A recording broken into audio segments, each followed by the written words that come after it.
Setelah melaksanakan ibadah haji, para pemeluk Islam dari Yathrib pulang menuju perjalanan menghadiri Mekah. Di Mekah, Muhammad SAW mulai membujuk kaum muslimin di sana untuk berhijrah. Hijrah merupakan langkah yang cukup besar risikonya, dan setiap orang yang merasa tidak mampu bebas untuk tetap tinggal di Mekah. Pada musim panas tahun 622 Masehi, sekitar 70 orang bersama keluarganya meninggalkan Mekah menuju Madinah. Di sana, mereka tinggal di rumah sahabat Ansor sampai mereka mempunyai rumah sendiri. Ketika Quraisy mulai menyadari akan adanya eksodus tersebut, mereka berusaha mencegah beberapa orang dari melakukan hijrah ke Madinah. Mereka memandang hijrahnya Muhammad sebagai ancaman yang serius. Mereka khawatir di bawah kepemimpinan Muhammad SAW, penduduk Yathrib akan menyerang Mekah atau paling tidak memotong jalur perdagangan mereka ke Syam. Akhirnya, mereka melakukan rapat di Darun Nadwah, Parlemen Mekah. Iblis datang ke pertemuan tersebut dalam bentuk seorang tua yang bijak. Dalam rapat tersebut, Abu Jahal memberi usulan, kita harus memilih seorang pemuda yang gagah dan bernasab baik sebagai wakil tiap-tiap kabilah. Kemudian kita berikan kepada tiap-tiap wakil itu pedang terhunus. Mereka selanjutnya akan membunuhnya secara bersama-sama dengan satu tikaman masing-masing. Dengan begitu, kita bisa terbebas dari ancamannya. Sebab bila mereka melakukan hal itu, berarti darahnya telah ditumpahkan oleh semua kabilah, sehingga Bani Abdul Manaf tidak akan mampu memerangi semua kabilah. Hasilnya, mereka terpaksa harus menerima dengan lapang dada, dan kita pun merasa puas karenanya. Usulan tersebut didukung oleh iblis yang menyamar tadi, dan akhirnya disepakati dalam rapat tersebut. Ketika keputusan keji untuk membunuh Nabi SAW telah diambil, malaikat Jibril turun membawa wahyu rohnya yang isinya memberitahukan kepada beliau tentang persekongkolan kaum Quraisy tersebut dan izin Allah kepada beliau untuk hijrah dari Mekah. Jibril telah menentukan waktu hijrah tersebut dengan mengatakan, malam ini engkau jangan berbaring di tempat tidur yang biasanya. Siang harinya, di tengah terik matahari, Rasulullah SAW mendatangi Abu Bakar untuk bersama-sama menyepakati tahapan hijrah. Kemudian Rasulullah SAW pulang dan berkata kepada Ali bin Abi Thalib bahwa beliau akan berhijrah ke Yathrib.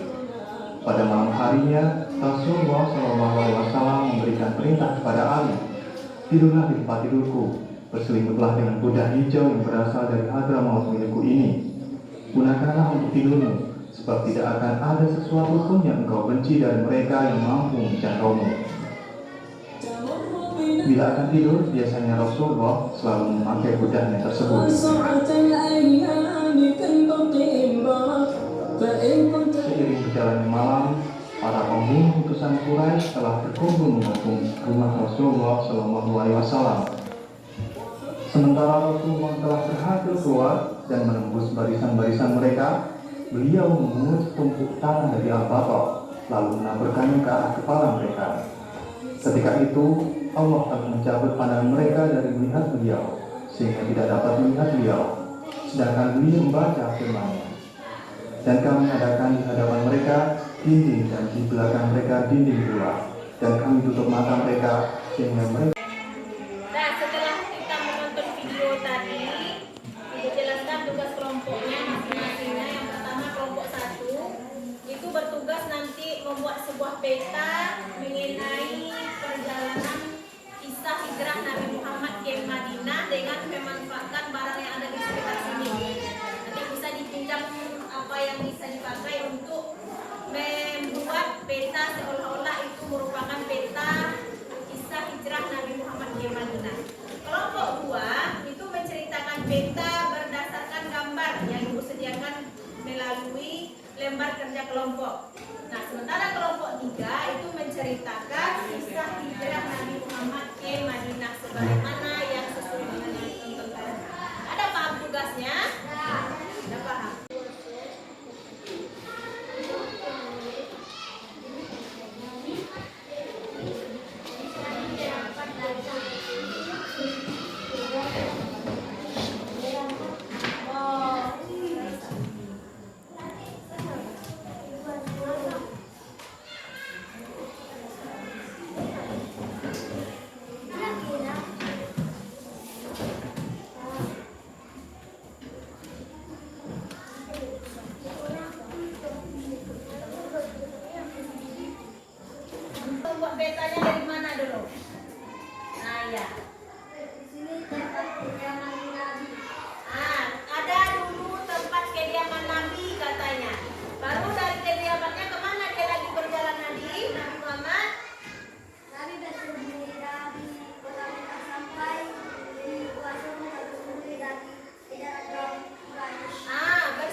perjalanannya Nabi berjalan dengan Umar secara diam-diam menuju Gua Hira, kemudian dia bersembunyi di sana selama 3 hari, dan kemudiannya lagi melanjutkan perjalanannya menuju Madinah. Sebelum sampai di Madinah, dia sampai dulu di desa Kuba dan membangun masjid pertamanya di situ yang diberi nama Masjid Kuba. Setelah dia membangun masjid itu, dia melanjutkan lagi perjalanan sampai di desa Madinah, dan masyarakat Madinah menyambut Nabi dan rombongannya dengan sangat gembira. Ada pertanyaan?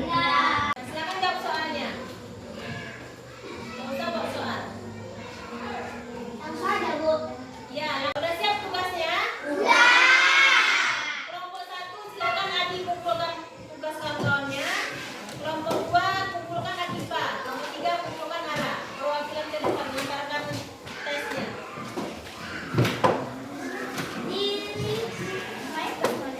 Kumpulkan. Bawa sini, letakkan sini.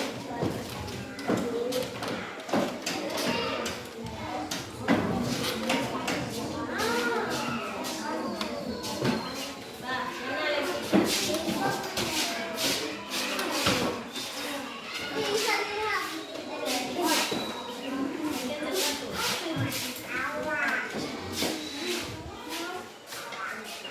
Dan kita tutup.